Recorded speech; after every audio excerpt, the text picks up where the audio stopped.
Welcome to another video of Expanding Performance, and today we're going to be talking about a topic that confuses a lot of athletes, sometimes confuses a lot of coaches, and I think is kind of important to understand how to use these exercises, these methods, and when to use them.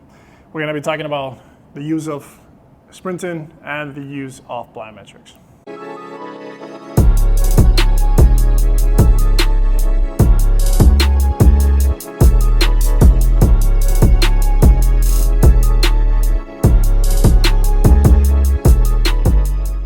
So the way I'm going to structure this video is going to be in two parts.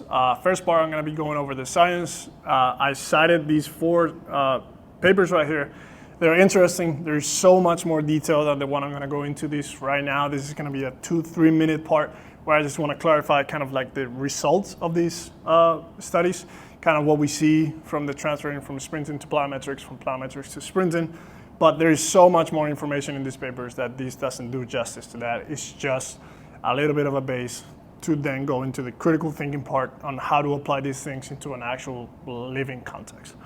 So the first thing is that there's a lot of studies, there's a lot of publications out there talking about how plyometrics affect sprinting. At the end of the day, sprinting is a competitive sport on itself. Plyometrics are not.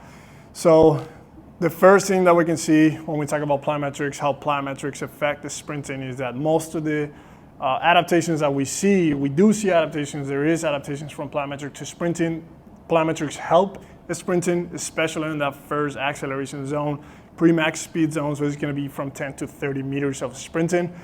It makes sense at the end of the day. Plyometrics, any given plyometric is going to be a slower contraction than maximum sprinting is going to be, and it's also going to be handling really similar forces than the acceleration phase is going to be handling. Again, there's improvements on that phase of sprinting through ground contact times and the application of vertical force. If we go back to sprinting, there's really, like I said, not a lot of exercise or not a lot of science talking about how sprinting translates into plyometrics. There's a lot of science talking about how sprinting affects vertical jump, how sprinting affects those performance metrics that we use a lot of the times to evaluate athletes. So the main thing that you can see from these publications is that sprinting provides the same or even better adaptations that plyometrics offer when it comes to vertical force expression. At the end of the day, sprinting is majority vertical force interaction with the ground. There is a horizontal component, but it's still mostly vertical, no matter what force, no matter what part of the speed zone we are. If we're in the acceleration, max speed, pre-max speed, whatever part of the sprinting zone we are, there is going to be a dominance of the vertical force expression part.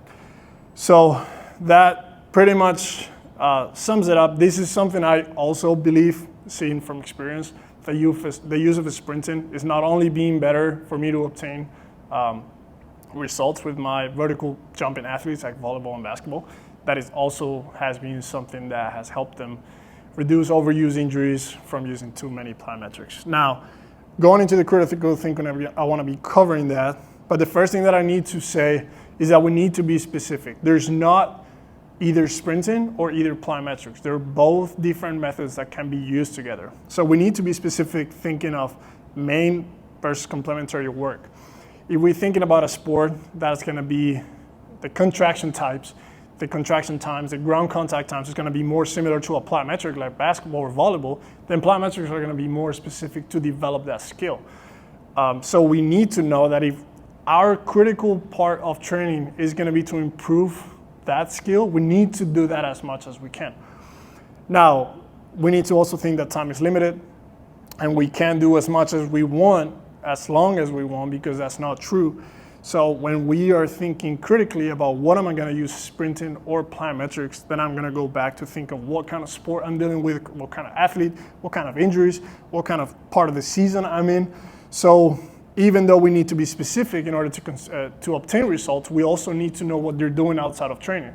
We are performance coaches. We are strength conditioning coaches. Yes, as a strength conditioning coach at NCAA Division I, we're going to have most of the time quite enough time to be able to cover all the bases and use all of them.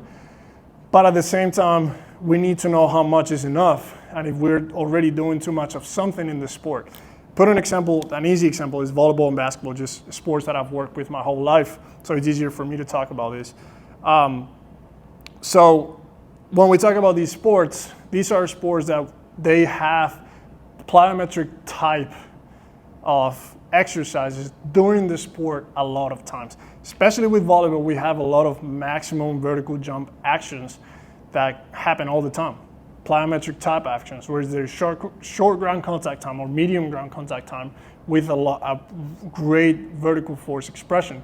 Same thing with basketball. Maybe it's not going to be as many high intention actions, but there's just still going to be a lot of change of direction.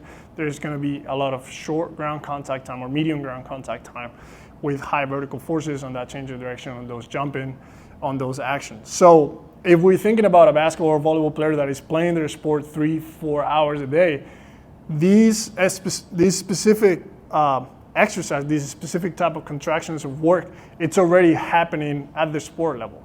So am I going to get those athletes for 1 or 2 hours a day or 1.5 hours a day, and I'm going to be hammering down a lot more of that specific work in order to get better, or have I already tapped out that type of work? That specific type of work that's going to get me better at that skill, we're probably doing more than enough. What will happen if I keep doing this type of work, if I add a lot more plyometrics into this type of work, is that probably I'm going to run into overuse injuries, going to run into tendinopathies, and this has happened all the time when we try to do this type of work with these athletes.